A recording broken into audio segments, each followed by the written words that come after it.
और last time जब मैं जुड़ा था आप ही के प्लेटफॉर्म पर, तो उस वक्त मैंने अपनी देश के जो 54 करोड़ वर्कर हैं उनकी समस्याओं के ऊपर कैसे संघर्ष चल रहा है, और जो अभी हमारी वर्तमान सरकार है उसका कैसा रवैया है, कैसी पॉलिसीज हैं, और किस तरीके से कामगारों को, जो देश के निर्माणकर्ता कहा जाता है, उनके हकों के ऊपर किस तरीके से कठोराघात कर रही है गवर्नमेंट, और 100% पूंजीपतियों के डायरेक्शन पर काम कर रही है, विदेशी ताकतों के दबाव में काम कर रही है। और इस वजह से हमारे देश में 10 मजदूर संगठन पिछले मेरे ख्याल से 12-13 साल से लगातार एक मंच पर ज्वाइंटली अपने मांग पत्र को बनाकर और सरकारों के ऊपर ये दबाव बनाने की कोशिश कर रहे हैं कि जो एक मजदूर का हक है, और जो श्रम और पूंजी के दोनों के बराबर के शेयर हैं, वो उनको बाज्यत मिलने चाहिए। पूंजी का श्रेय उसको मिले और श्रम का श्रेय जो है वो श्रम को मिले। परंतु अभी पिछले कई सालों से देखने में ये आ रहा है, जब से वैश्वीकरण का दौर चला है, और इस वैश्वीकरण के दौर में सरकार ने जो पॉलिसीज का लिबरलाइजेशन किया है 91 से, और उस उदारीकरण की नीतियों को अपनाया, और उस उदारीकरण की नीतियों के चलते जो हमारे विदेशी पूंजी हैं उनको अपने बॉर्डर को खोलकर खुला व्यापार करने के लिए उनको निमंत्रण दिया, उनको इजाज़त दी कि वो अपने देश से बना हुआ सामान हमारे देश में बिना रोक टोक के ला के बेच सकते हैं कंपटीशन में, और हमारे देश में नए उद्योग लगाकर और अपने माल को बनाकर हमारे देश में बेच सकते हैं, क्योंकि हिंदुस्तान जो है वो दुनिया की सबसे बड़ी मंडी है, और पूंजीपति जो है वो अपने माल को बेचने के लिए मंडी का तलाश करता है। और हिंदुस्तान बहुत बड़ी, क्योंकि हमारी पॉपुलेशन अभी 138 करोड़ के करीब है, पर कहने में बोला जाता है कोई 135 कहता है, कोई 130 कहता है, परंतु जो सेंसस अभी हुआ नहीं पिछले कई वर्षों से, तो इस वजह से उसका जो हमारे पास फिगर है वो 138 करोड़ के करीब पहुंच गई है। और 138 करोड़ जनता की नीड को ध्यान में रखते हुए हर जो व्यापारी है वो ये कोशिश करता है कि वो हिंदुस्तान के अंदर सरकार की नीतियों को लिबरलाइज करवाकर अपने माल को बेचने का काम करे, और देश में आकर नए उद्योग लगाए। जैसे कहा जाता है कि भी वो देश में आएंगे तो नए उद्योग लगाएंगे, उसमें हमारे को रोजगार मिलेगा, हमारे देश में बेरोजगारी दूर होगी, और वो डिसेंट जॉब देंगे और डिसेंट वेज देंगे। परंतु ऐसा जब से 91 से अभी तक इस उदारीकरण की नीतियों के चलते जितने भी विदेशी पूंजी हमारे देश में आई हैं, उन्होंने हमारे देश की लगी लगाई प्रॉफिट मेकिंग उद्योगों को कौड़ियों के भाव में सरकार की मिली भगत से खरीदा है, और उसमें हमारे लगे हुए कर्मचारियों को नौकरी देना तो दूर, उनको पहले उनकी कंडीशन होती है गवर्नमेंट से कि आप फैक्ट्री को बिल्कुल ट्रिम करके देंगे हमारे को, उसको बिल्कुल जितने भी वर्कर हैं वो बिल्कुल छांट पीट के हमारे को देंगे, ताकि हम उसमें न्यू टेक्नोलॉजी लाएंगे, नया मशीन लगेगा, वो मैन पावर की आवश्यकता नहीं रहेगी। जहाँ पर 200 आदमी किसी काम को करते हैं वो हमारी सिर्फ 10 आदमी मशीन पर लग के काम करेंगे। इस तरीके से हमारे देश में एग्जाम्पलें हैं। जब हमारी बीजेपी की पहली गवर्नमेंट बनी थी, और जो कांग्रेस के जाने के बाद जनता पार्टी के नाम से बनी थी, और उसके बाद फिर अटल बिहारी वाजपेयी जी बीजेपी की गवर्नमेंट को लीड किया था उन्होंने, और वाजपेयी जी ने भी उदारीकरण की नीतियों को बहुत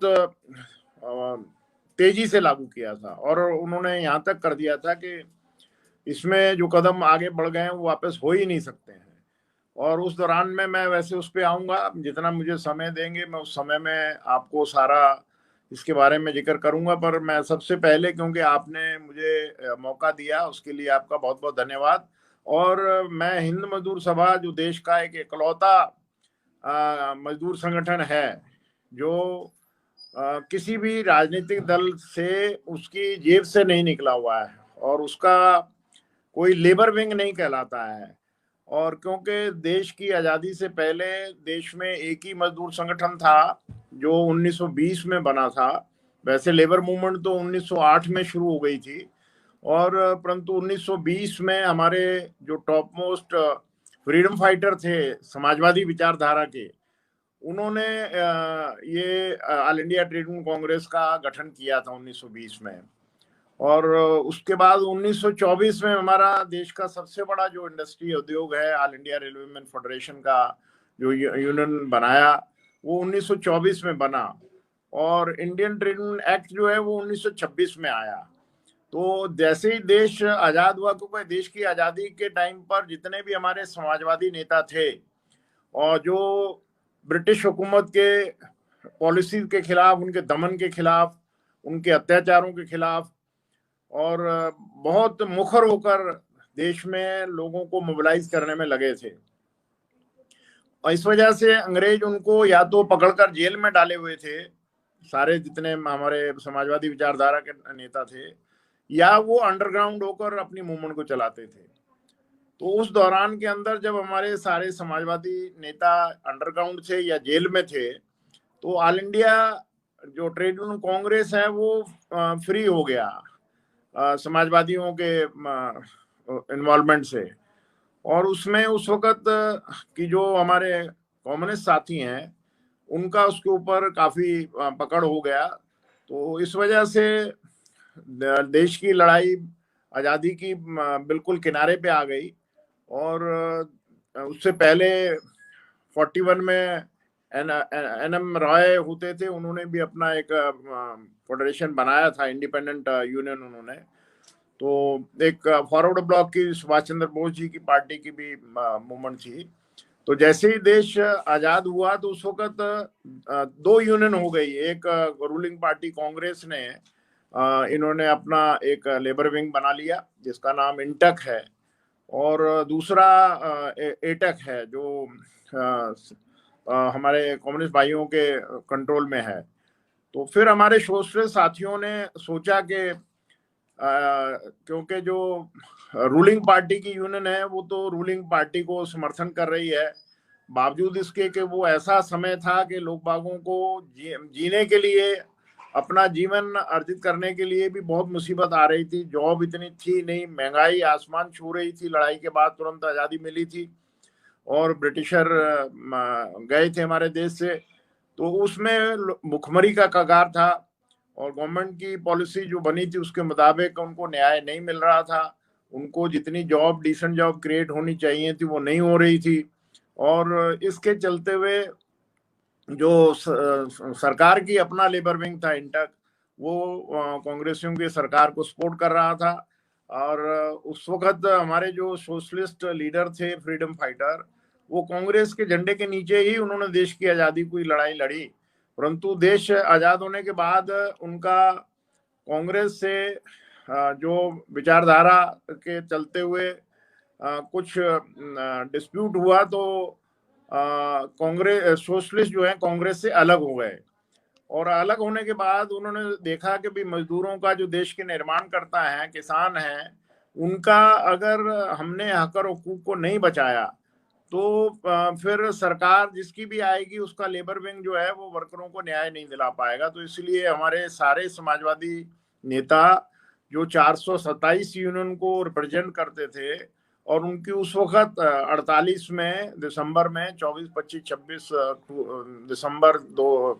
1948 ये कलकत्ता में मिले।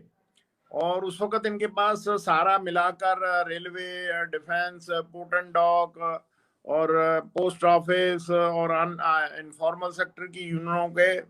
ये 427 यूनियन के नेता, जिनकी 6 लाख के करीब मेंबरशिप थी, ये वहां पर कलकत्ता में जुड़े। 600 के करीब डेलीगेट इकट्ठा हुआ। और उसमें जो मुखर तौर पर हमारे सोशलिस्ट लीडर थे, उनमें जयप्रकाश जी जो हैं वो उस वक्त लीड कर रहे थे, जो बाद में लोकनायक का उनको खिताब देश की जनता ने दिया। तो उन्होंने अपने बैठकर ये तय किया कि भी हमारे को एक ऐसा मजदूर संगठन बनाना चाहिए जो किसी भी सरकार के दबाव में ना रहे और किसी मालिक के दबाव में ना रहे प्राइवेट सेक्टर में, और किसी राजनीतिक पार्टी के भी दबाव में ना रहे। और यूनियन जो है वो फ्री, इंडिपेंडेंट और डेमोक्रेट होना चाहिए। That should not be work under any pull and pressure of government, employer as well as political party. ये एक हमारा फाउंडेशन जो पेपर बना विचारधारा का, आइडियोलॉजी का, ये इसमें हमारे बहुत बड़े बड़े समाजवादी नेता रहे। जयप्रकाश जी तो थे ही, वीजी दलवी थे इसमें, मैडम अरुणा आसफ अली थी जो बाद में सोशलिस्टों को छोड़ के किसी वजह से वो कम्युनिस्ट हो गई थी, सीपीआई ज्वाइन कर लिया था उन्होंने, बीडी जोशी और अरुणा आसफ अली ने। और उसके बाद बीबी कर्णिक थे, दिनकर देसाई थे, पीएन फड़के थे, एमवी डोन थे, रजनी मुखर्जी थे, हरेन घोष थे, एंथोनी पिल्ले जो साउथ के बहुत बड़े नेता थे, पीएस चिन्नादुराई हमारे सोशलिस्टों के बहुत बड़े नेता हुए हैं साउथ में, वो उन्होंने लीड किया है और पावर में भी रहे। पीटर अल्वारिस हमारे एआरएफ के भी लीडर थे, और पीटर अल्वारिस भी बहुत बड़े समाजवादी नेता थे। एएम विलियम्स थे, मुंशी अहमद दीन थे, विनायक कुलकर्णी थे, निबरन चौधरी बोरा थे, बसावन सिंह सेना सेना कम लिखते थे, बसावन सिंह लिखते थे, जो बिहार के और फ्रीडम फाइटर बहुत बड़े नेता थे। ये साथी वहाँ इकट्ठे हुए और इन्होंने वहाँ पर तय किया और संविधान बनाया, और संविधान बनाकर ये जो आइडियोलॉजी है, विचारधारा है समाजवादियों की, union should be free, independent, Democrat, और वो सिर्फ फैक्ट्रियां बंद ही ना कराए, सिर्फ गवर्नमेंट से हेड ऑन करने का ही पर्पज ना रखे, और ऐसी यूनियन भी ना हो जो सरकार की चापलूसी करती रहे, वर्कर के हकों को बचाए भी ना।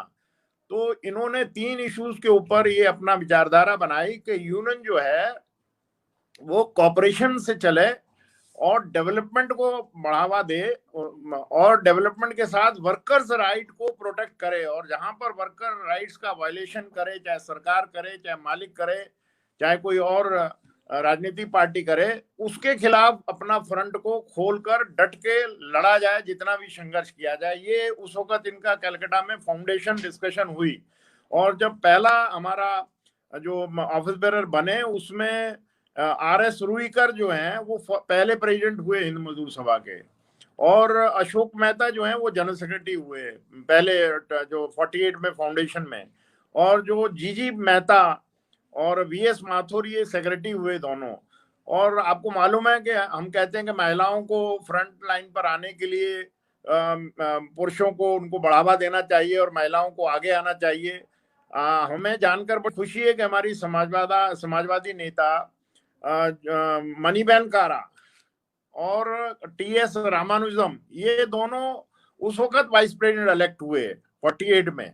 और मणिबेन कारा तो देश की बहुत बड़ी नेता जिनकी आवाज में बहुत दम था, और उन्होंने हमारे एआरएफ को भी लीड किया मणिबेन कारा ने। ये उस 48 की बात कर रहा हूँ, देश की आजादी के बाद, और फ्रीडम में भी हमारी महिलाओं ने बहुत बढ़ चढ़ के हिस्सा लिया।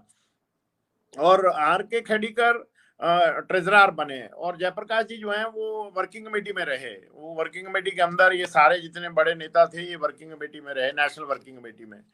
तो ये वहां से इनका 6 लाख की मेंबरशिप से इन्होंने सफर शुरू किया, और इस 72 साल में all India railway man federation में जो सभी बड़े बड़े नेताओं ने, बॉम्बे के तो डॉक्टर शांति पटेल हुए, कोतवाल जी हुए, और कुलकर्णी जी हुए जो पोर्ट के थे, और डॉक्टर शांति पटेल भी वहाँ पर पोर्ट की यूनियन को प्रेसिडेंट थे, और बाद में ये पॉलिटिक्स में भी आए, एमपी भी हुए, बॉम्बे के मेयर भी बने। और हमारे रेलवे के बड़े नेता रामल पुरोहित जो हैं उन्होंने इसको 35 साल लीड किया एचएमएस को, और इसकी मेंबरशिप जो है जो हमने क्लेम की है अभी, वो हमारी 92 लाख के करीब मेंबरशिप है। और हम इंडियन रेलवे में 17 जोन प्रोडक्शन यूनिट के अंदर 22 secret ballot conducted by the government हम नंबर 1 पे रहते हैं, बावजूद इसके कि पॉलिटिकल पार्टी बहुत पैसा खर्च करती हैं और किसी तरीके से रेलवे के अंदर काबिज हो जाएं। परंतु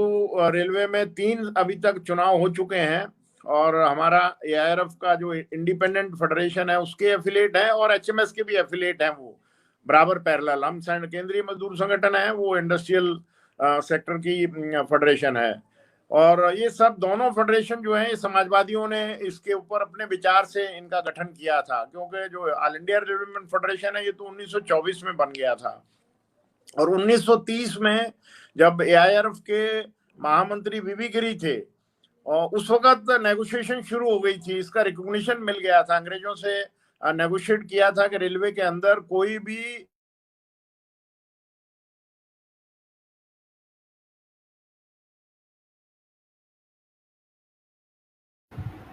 आवाज चली गई है आपकी शायद जी, हम आवाज नहीं सुन पा रहे हैं। हेलो सिद्धू साहब,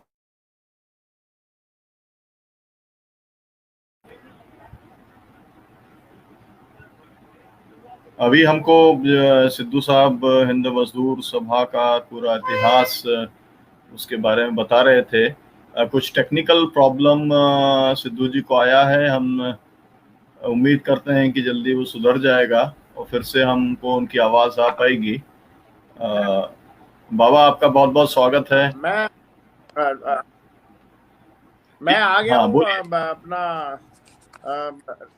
जी जी नीलम बोलिए जी, वो बोलिए बोलिए। टेक्निकल आपको ये बता रहा था कि हमारे समाजवादियों का देश को आजादी कराने में भी बहुत ही फ्रंट लाइन पर रहकर उन्होंने कुर्बानियां की हैं, और इसी वजह से उन्होंने किसानों को, मजदूरों को उनके हक को दिलाने के लिए, और जो जिस तरीके से इंडस्ट्री मरे ना, इंडस्ट्री डूबे ना, इंडस्ट्री पे ताला ना लगे, लोग बाग बेरोजगार ना हो जाएं, कोई होल टाइमर पेड लीडरों की तरह काम नहीं किया उन्होंने। और समाजवादियों ने हर सेक्टर के अंदर, चाहे कोल में है, चाहे रेल में है, चाहे पोर्ट एंड डॉक में है, चाहे इलेक्ट्रिसिटी में है, उनको अपने जो समाजवादी विचारधारा के पढ़े लिखे अच्छे समझदार लीडर थे, उनको सोशलिस्ट पार्टी की तरफ से नॉमिनेट किया जाता था कि आपने जाकर ट्रेड यूनियन में काम करना है और फला सेक्टर को संभालना है। तो जिसकी वजह से, जैसे मैं आपको बता रहा था कि हम रेलवे के अंदर 1924 से ही, क्योंकि ऑल इंडिया रेलवेमैन फेडरेशन तो इकलौता फेडरेशन था जो अंग्रेजों से बाकायदा संघर्ष करता आया। और 1930 में मैंने आपको बताया कि जब वीवी गिरी हमारे महामंत्री थे ऑल इंडिया रेलवेमैन फेडरेशन के, और ब्रिटिशर से उस वक्त उनका बड़े संघर्ष होने के बाद, क्योंकि हर दूसरे दिन हड़ताल होती थी उस वक्त, क्योंकि नेगोशिएशन नहीं हुआ करती थी, तो इतनी हड़ताल होती थी कि अंग्रेज जो है वो बड़ा मुश्किल करते थे, अरेस्ट कर लेते थे, जेल में भेज देते थे, फिर छूटते थे, फिर लड़ते थे। तो 1930 में एक समझौता वीवी गिरी जी के नेतृत्व में हुआ कि रेलवे के अंदर जो ठेका कर्मचारी है, अगर ठेका किसी कंपनी का खत्म होता है और दूसरी कंपनी को मिलता है, तो उसको निकाला नहीं जाएगा, डिसकंटिन्यू नहीं किया जाएगा, जो नया ठेकेदार आएगा उसी के पास वो कंटिन्यू करेंगे। तो अब आप अंदाजा लगा सकते हैं 1930 में ये समझौता कर लिया, जो आज वायलेट हो रहा है। आज जो भी ठेका है खत्म हो जाता है, नया ठेकेदार आता है, तो उसके चाहे कितने भी ठेका मजदूर हैं वो सड़क पे आ जाते हैं, वो अपनी मर्जी से नए मजदूरों को रखता है। जैसा कि आपको मालूम है, क्योंकि आप तो इस मूवमेंट में काफी एक्टिवली लीड कर रहे हैं, जब पटना में कांग्रेस सोशलिस्ट पार्टी का जो अधिवेशन हुआ था, तो जो आपका कांग्रेस सोशलिस्ट पार्टी का फाउंडेशन पेपर है, उसमें लिविंग वेज की मांग की है समाजवादियों ने कि एक नागरिक को जिंदा रहने के लिए लिविंग वेज मिलना चाहिए। और आज हम मिनिमम वेज भी कोई लेने के लिए, मालिक देने के लिए तैयार नहीं है। तो अभी इसका कारण यही है कि श्रम जो है वो एकदम, पूंजी जो है वो एक यूनाइटेड है, देश में भी और विदेश में, विदेशों में भी, और वर्कर जो है वो डिवाइडेड है।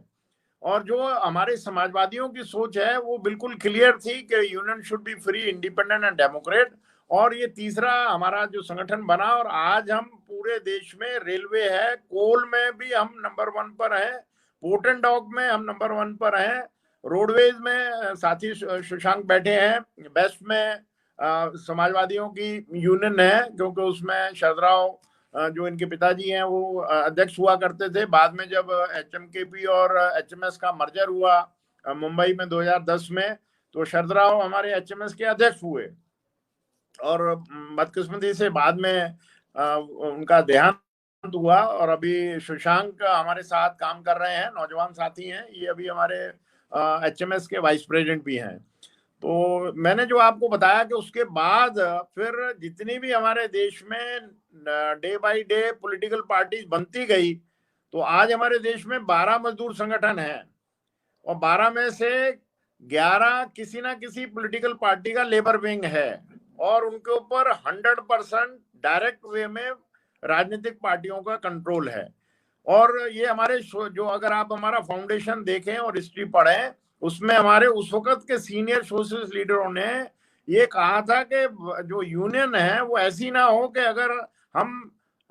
जीत के आ जाए और गवर्नमेंट हमारी बन जाए तो वर्कर को इंसाफ ही ना दिला पाए, वो गवर्नमेंट के खिलाफ बोल ही ना पाए और गवर्नमेंट की पॉलिसियों का बहुत बड़ा वकालत करें। तो ये ऐसी सोच उन्होंने 48 में रखी और उस सोच को बाकायदा विचारधारा को हमारे सभी मेरे प्रेडिसेसर जितने भी लीडर HMS में काम किया है उन्होंने इस बात को सम्मान किया है और आज की तारीख तक भी हम फ्री इंडिपेंडेंट डेमोक्रेट ऑर्गेनाइजेशन के तौर पर काम है। हमारे को कोई भी राजनीतिक पार्टी जो है वो अपनी पार्टी का डायरेक्टिव नहीं दे सकती है। हमारे अच्छे संबंध हैं। नहीं फोटो तो सही है, अंधेरा हो गया ना चक्कर हो जाने जी।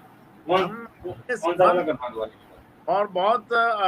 रिलेशन ठीक हैं और जान समझते हैं कि ये और देश के आम जरा अगर कोई म्यूट कर दें तो बीच में डिस्टरबेंस नहीं आएगा, पीसफुली अपनी बात को रख लूंगा ताकि दूसरे नेताओं को भी मैं सुनूं। तो अभी फिलहाल हिंद मजदूर सभा जो है वो 92 लाख की मेंबरशिप है। अनऑर्गेनाइज सेक्टर में हमारी 70% के करीब मेंबरशिप है, ऑर्गेनाइज सेक्टर में 30% है। और हिंद मजदूर सभा फाउंडर मेंबर है, पहले जो वर्ल्ड का एक ही इकलौता फेडरेशन था ICFTU जिसको बोलते थे, international confederation of free trade union, उसके हम फाउंडर मेंबर हैं। बाद में उन्होंने वहां पर महसूस किया दुनिया के लेवल पर कि भाई ये कैपिटलिस्ट इकट्ठे हो रहे हैं तो हमारे को भी बिखराव नहीं रखना चाहिए, हमारा भी यूनिफिकेशन वर्कर का होना चाहिए और हमारा भी एक ही फेडरेशन रहना चाहिए दुनिया में और देश में। उसके चलते हुए जो दो बड़े फेडरेशन थे फॉरेस्ट और ICFTU, इन दोनों का मर्जर हो गया वियना में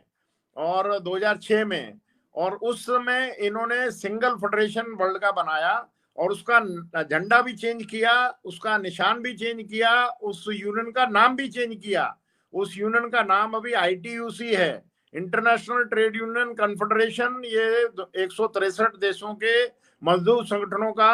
बहुत बड़ा एकलौता फेडरेशन है। और दूसरा फेडरेशन है वो कम्युनिस्टों का है, WFTU, परंतु उसका अभी फिलहाल दुनिया के अंदर इतना जो पहुंच और पकड़ नहीं है, ये एवरीबॉडी नोज अबाउट दैट। और अभी मैं वो क्योंकि ITUC का हिंद मजदूर सभा एक मजबूत हिंदुस्तान का मजदूर संगठन है फ्री इंडिपेंडेंट डेमोक्रेट विचारधारा का, तो हमारे को उनका जो वर्ल्ड की एग्जीक्यूटिव बॉडी है उसमें स्थान हमारे को मिलता है और जब भी हमारे को मौका मिलता है हम अपनी बात को उनकी एग्जीक्यूटिव बॉडी में एज वेल एज दूसरी जो मीटिंगें होती हैं उसमें रखने का काम करते हैं। और एशिया पैसिफिक लेवल पर भी मैं जो एशिया की एग्जीक्यूटिव बॉडी है उसमें भी हिंद मजदूर सभा को सम्मान मिला हुआ है, हम उसमें भी हैं। और जो साउथ एशिया की जो एक साउथ एशिया रीजन का ट्रेड यूनियन काउंसिल बना हुआ है उसका मैं ज्वाइंट जनरल सेक्रेटरी हूँ। और हर जगह पर हिंद मजदूर सभा अपनी बात को वर्कर को रखता है। मैं आपको बड़ी फकर से कहना चाहता हूं कि डेनमार्क में ITUC का वर्ल्ड कांग्रेस हुआ तो मुझे 8 मिनट बोलने को मिले। उस 8 मिनट के अंदर मैंने जो हमारे देश की सरकारें जिस तरीके से अपनी पॉलिसीज को लिबरलाइज कर रही हैं, उस लिबरलाइजेशन का क्या असर वर्कर पे पड़ रहा है, किस तरीके से उनकी जा रही है। क्योंकि एम्प्लॉयर की दो बड़ी मांगे थी जो हमने देश की आजादी के बाद ऑर्गेनाइज सेक्टर में अचीव की, परंतु अनऑर्गेनाइज सेक्टर में आज भी हम उसमें सफल नहीं है। हमारी मुख्य मांग होती थी कि हमारी नौकरी की सुरक्षा की गारंटी सरकार दे और हमारे बुढ़ापे का सहारा पेंशन हमारे को दे। और ये दो चीजें हमने ऑर्गेनाइज सेक्टर में अचीव की हैं और वो आपके सामने जो वर्ल्ड अप्रिशिएट करता है। अभी जो हमारे सरकारी कर्मचारी हैं जिनका जो तकरीबन 45-48 लाख के करीब हैं, उनको 50% पेंशन मिलती है। और ये 50% pension of the last paid run की है, उसके ऊपर उनको डीए भी मिलता है। ये नेगोशिएशन हमारे हिंद मजदूर सभा के भूतपूर्व जनरल सेक्रेटरी कॉमरेड उमरामल पुरोहित, जो all India railway man federation के तकरीबन 30 साल तक अध्यक्ष रहे और जो ज्वाइंट कंसल्टेटिव मशीनरी है सरकारी कर्मचारियों की,